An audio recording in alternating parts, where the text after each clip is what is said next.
Like a lot of veterans, he came home and nobody gave a shit what he did. And they wanted to pat him on the back for a couple weeks, but then they go on with their lives as if nothing happened, because they didn't have to fight for it. So my grandfather came home from the war after stopping a fucking world superpower, and he spent 42 years of his life, 12 hours a day, 5 days a week, sitting in a machine at the American Tobacco Company watching cigarettes roll off one end and roll off the other. My grandfather was tricked into believing there's this thing called the American dream, and he fought for it, and then he came home and he had the sad reality that just because you're a good person and just because you work your ass off for your entire life does not mean that you will be successful.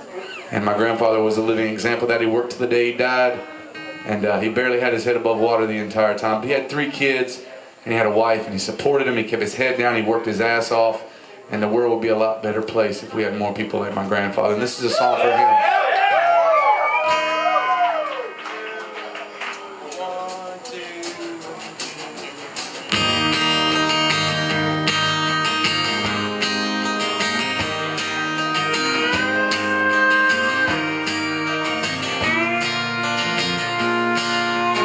Every day around lunchtime I start daydreaming. My inside starts screaming, wanting something more. And I come crashing back to reality before the walls close in on me and crush me to the core. Yeah, I work my fingers to the bone just to have a little bit of something I can call my own. At the American Tobacco Company,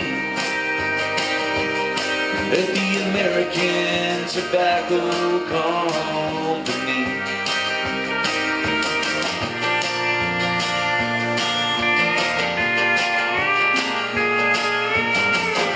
Well, I got home in the summer of '45.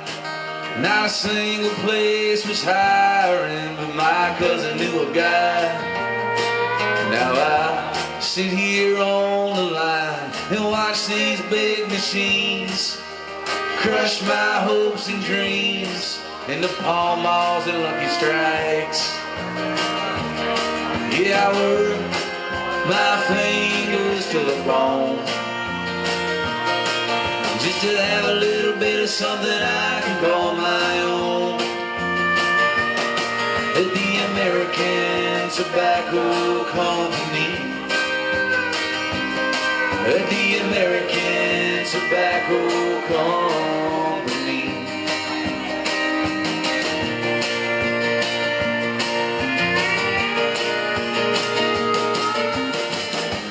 Pull yourself up by the bootstraps, they say. You can live the American dream. But all those days I spent thinking in the South Pacific, well, this ain't how I thought that dream would be. So every single morning I walk into this building and I think about my children and the life they ought to lead. And I try my best not to look back, just stare up at that smokestack and my troubles fade away. Thank y'all so much.